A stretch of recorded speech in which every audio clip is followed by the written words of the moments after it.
2024 অসমৰ নিৰ্বাচনৰ বাবে চূড়ান্ত হল বিজেপিৰ এজেণ্ডা অনুপ্ৰৱেশকাৰীৰ বিৰুদ্ধে ৰণচালিয়ে হ'ব বিজেপিৰ ৰণনীতি বিহাৰৰ নিৰ্বাচনী প্ৰচাৰ সভাত গৃহমন্ত্ৰীৰ মুকলি ঘোষণা গণি গণি দেশৰ পৰা বাহিৰ কৰা হ'ব অনুপ্ৰৱেশকাৰীক এৰা ঠিকেই শুনিছে বিহাৰৰ নিৰ্বাচনী বাতাবৰণে দিছে ৰাজ্যৰ সমাগত নিৰ্বাচনক লৈ গেৰুৱা দলৰ ব্লুপ্ৰিণ্টৰ আগলি বতৰা বিহাৰত জাতিবাদী নিৰ্বাচনত অতদিনে প্ৰাধান্য লাভ কৰি আহিছে কিন্তু এবাৰৰ নিৰ্বাচনত ধৰ্মীয় মেৰু বিভাজনৰ কাৰ্ডখনো বিজেপিয়ে ভালদৰে খেলিছে নিৰ্বাচনৰ প্ৰচাৰ সভাত এটা বিশেষ সম্প্ৰদায়ক টাৰ্গেট কৰি দেশৰ গৃহমন্ত্ৰী অমিত শাহ সৰব হৈছে বৃহস্পতিবাৰে বিহাৰৰ পশ্চিম চাম্পাচাৰণৰ বেটিয়াত আছিল গৃহমন্ত্ৰীৰ প্ৰচাৰ সভা সেই সভাতে ভাষণ প্ৰসংগত অমিত শাহে দিলে বিশেষ বতৰা কংগ্ৰেছ নেতা ৰাহুল গান্ধীক টাৰ্গেট কৰি অমিত শাহৰ স্পষ্ট কথা অনুপ্ৰৱেশকাৰীক কেৱল বিহাৰ নহয় সম্পূৰ্ণ দেশৰ পৰাই বাছি বাছি বিতৰণ কৰিব এনডিএ চৰকাৰে तो घुसपैठिया बोर्ड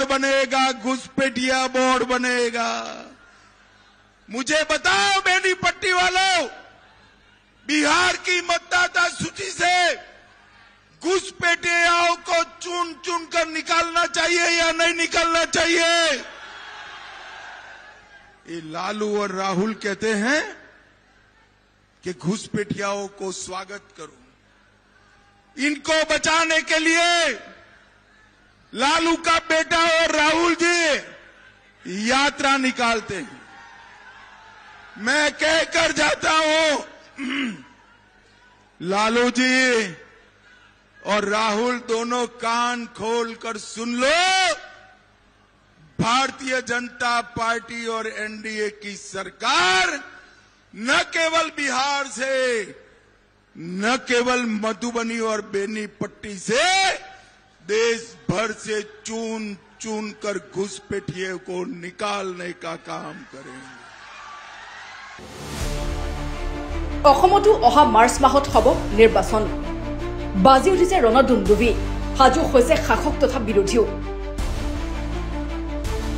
হিতাধিকাৰীও হ'ব বিজেপিৰ ৰঞ্জয়ৰ ভেটি সেয়েহে মহিলা যুৱতীৰ মন মোহিবলৈ ঘোষণা কৰিছে বিভিন্ন আঁচনি কিন্তু তাতেই আশ্বস্ত নহয় বিজেপি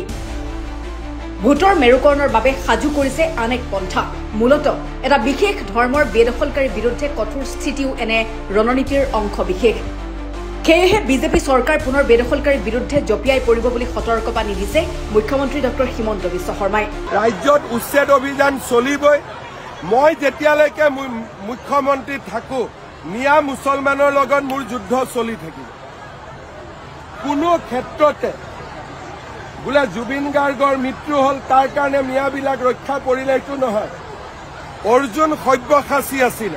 দুই হাতেদি খৰ মাৰিব জানিছিল আমি জুবিনকো ন্যায় দিম নিয়ম মিয়া মুছলমান যিসকল অনুপ্ৰৱেশকাৰী তেওঁলোককো কষ্ট দিয়ে থাকিব কিন্তু তাৰ মাজতে জুবিন গাৰ্গৰ মৃত্যু আৰু পুনৰ মূৰ দাঙি উঠা 6 জনগোষ্ঠীৰ জনজাতিকৰণৰ ইছুক লৈ লাগিছে কেনা সেই ঢৌ প্ৰশমিত কৰিবলৈ অমিত শাহে ঘোষণা কৰাৰ দৰে 2024ত অসমতো বিজেপিৰ ব্ৰহ্মাস্ত্ৰ হ'ব পাৰে অনুপ্ৰৱেশকাৰীৰ বিতৰণ ইতিমধ্যে তাত হাৰপানী যোগাই আহিছে মুখ্যমন্ত্ৰীও পাছে আজি পৰ্যন্ত ওলোৱা নাই ফলাফল গেথেলা মাৰিলে বিদেশী বিতৰণ পৰ্ব এলাগি হৈ পৰি ৰৈছে এনআৰচিৰ কাৰ্যকৰীকৰণ তাৰ পৰিৱৰ্তে ৰঙা দলিচা পাৰি দিয়া হৈছে হিন্দু বাংলাদেশীক তথাপি বিদেশী বুলিলে এলাৰ্জি উঠা অসমীয়াৰ আবেগ জয় কৰিবলৈ অনুপ্ৰৱেশকাৰীৰ ইছুতকৈ আৰু কি আমোঘ অস্ত্ৰ হ'ব পাৰে গেৰুৱা দলৰ বাবে এতিয়া ইছু কৰিব পাৰিলে হলঠেকত পৰিব পাৰে বিৰোধীও সেয়েহে বিজেপিৰ ব্লুপ্ৰিণ্ট সম্পূৰ্ণ সাজু news desk report Assam daily 24